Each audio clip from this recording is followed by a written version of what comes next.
Good day mga ka-travelers, kamusta kayo dyan? At syempre mga ka-travelers, for today's video mga ka-travelers, syempre update ko kayo dito sa ating dating ginagawang bahay mga ka-travelers na DIY.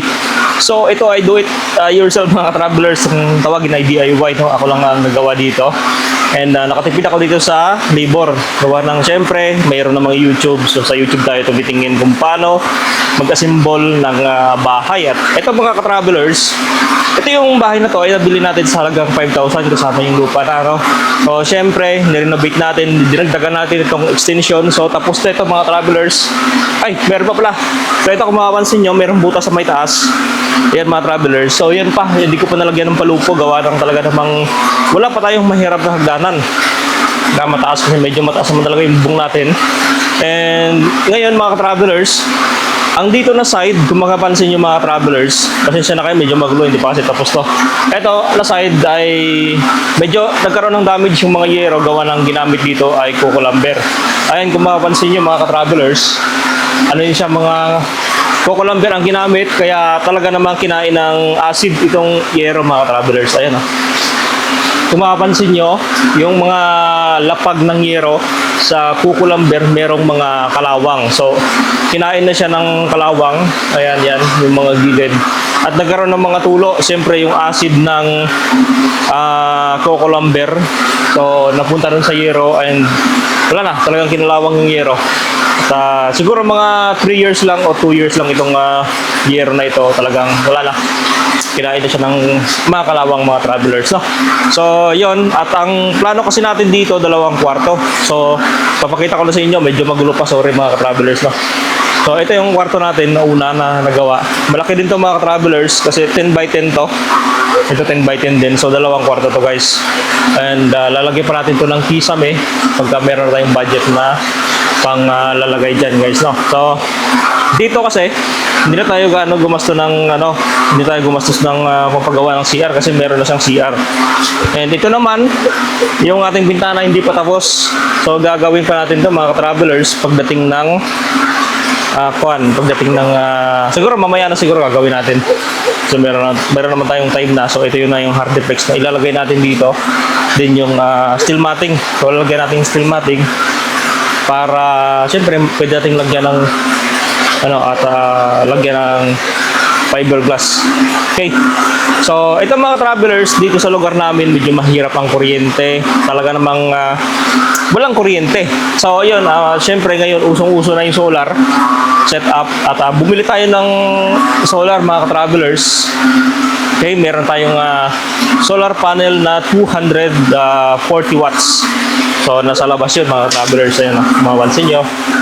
Yan, nasa labas yung ating solar, solar panel. So, meron din tayong dito na mini setup, no?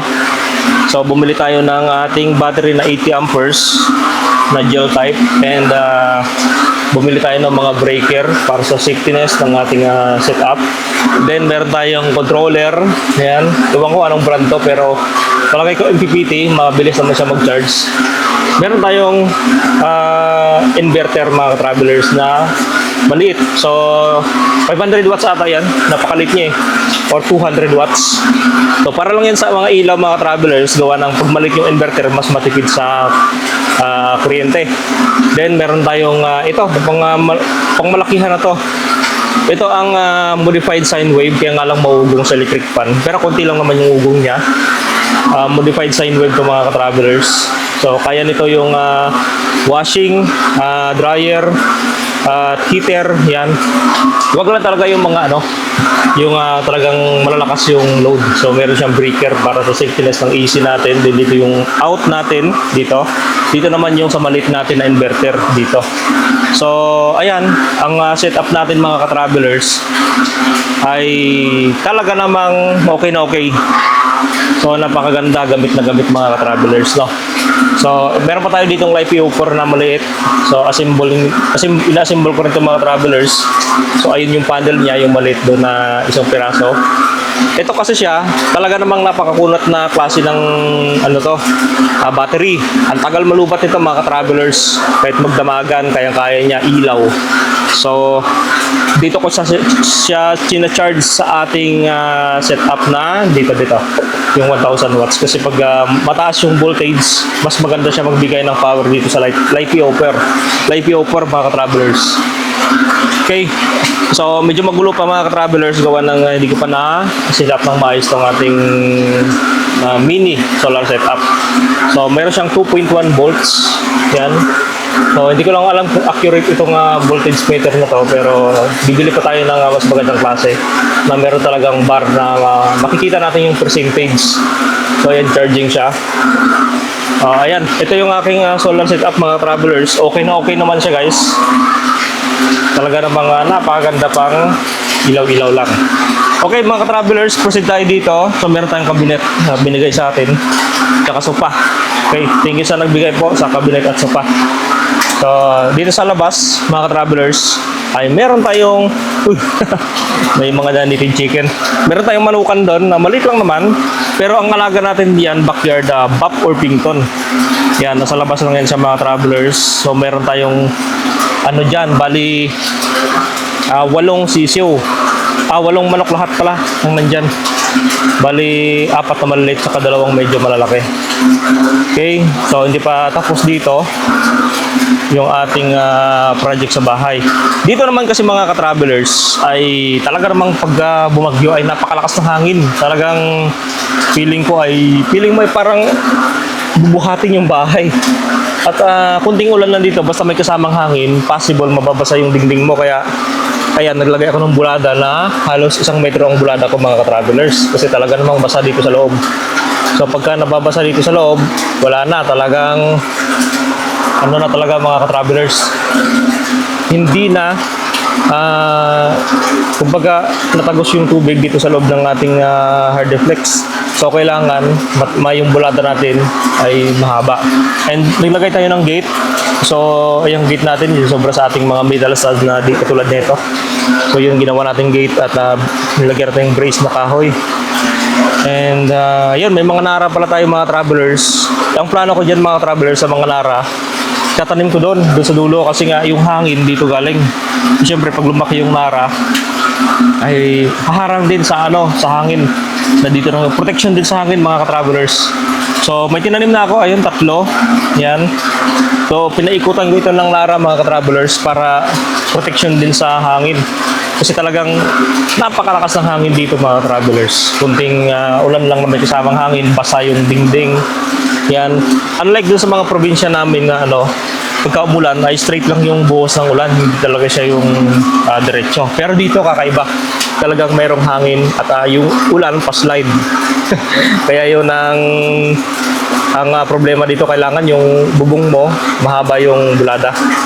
So ayun mga ka-travelers naglagay din tayo ng mga ilaw dyan paggabi para at least maliwanag. Yun, bali 5 bulb yan mga travelers nilagay natin. At maliwanag na dito paggabi. Walang problema at nakasolar naman tayo, wala tayong binabayarang kuryente. Ayun mga travelers at meron pa tayong gagawin. Gagawin pa natin yung ito palang pintuan natin, temporary lang to, baka maraming makapansin. Medyo tabingi kasi pagkagawa ko. So DIY lang, temporary lang yan mga travelers. So nagalaw pa nga doon sa dulo, doon sa taas. Hindi ko pa na-flex mga travelers So hard flex ang ginamit natin dito para siguradong hindi bubukbukin or aanayin. Okay, ito medyo magulo pa, gawa ng 1 kwarto pa dito gagawin ko. Hindi ko pa natapos. So yun yung natin, bintana niya.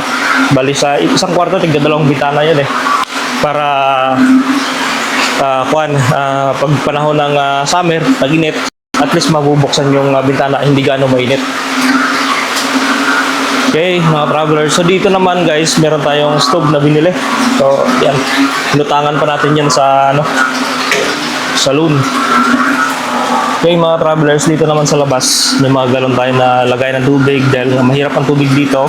Kailangan natin ng mas maraming storage katulad ng mga galon na yan. So yan yung ginagamit natin pang imbakan ng tubig. At syempre meron tayong mga galon din drum dito sa CR. Nagtanim din tayo dyan ng mga banaba. Yun, may mga banaba at nara. Syempre yung hangin umiikot dito mga travelers. Kailangan may mga puno dito katulad niyan. Kasi pag walang puno, katulad ng kaninang madaling araw, napakalakas ng hangin kahit wala namang ulan. Puro hangin lang talaga mga travelers. So, ibig sabihin, yung area na to dito ay medyo mataas at prone sa bagyo. Prone sa malakas na hangin mga travelers. So, nagtatanim tayo ng nara dito para para hindi tayo matamaan ng malakas na hangin. So, meron ditong fish pond sa harap natin, guys. Kung makikita nyo, yan dati, medyo malalim ang tubig dyan. Yan. So, ngayon, nag-project tayo, kinanalan natin, lagyan natin ng kanal yan sa gilid. Yun, no? Para yung tubig makalabas papunta dun sa may mababang portion. Kasi talagang delikado sa dengue. Ayan, no? So, nagkanal tayo dyan mga travelers hanggang dun sa dulo. So, ngayon okay na okay yan mga travelers. At binakuran din natin para sa safetyness ng ating mga manok. Gawa ng dito kailangan mo dito magbakod. At mayroong mga patakaran dito na kailangan yung manok ay nasa bakuran lang o nakakulong. So, ayun mga travelers, no? So, hanggang dito na lang yung ating vlog. At marami pa tayong improvements dito, guys, na gagawin. Kasi ngayon medyo na busy tayo at maulanin na panahon kaya hindi tayo makapag-gawa ng content gaano mga travelers. So, ayun na lang mga travelers, no? So, thank you mga travelers sa suporta ninyo sa ating channel at maraming salamat din sa pag-subscribe niyo sa ating YouTube, no? Yun. So, thank you very much mga travelers. Okay, guys, thank you.